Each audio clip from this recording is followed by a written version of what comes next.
words according with the Tua. Anataka pala kuita. Casey, yendo chato, ando chipiro Casey, ejiran kako, echang bago chang karoy la, telara me be guadu chubika garan. Yendo mianda hangar bidi, way kudu ne yi mamam ina kapara luli jada kalwai tim siang tu me chinyot ko tala kuda tin siang kaji.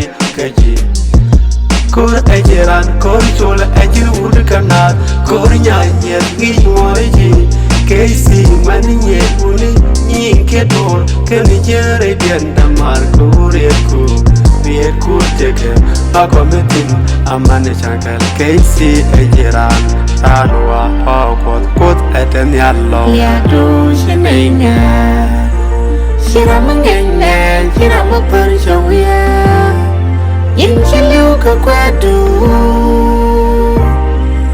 Lumlali ajal ka shuk darau Mijali ka shuk Sideliu she shinafu Jina jin wood kor ka wood we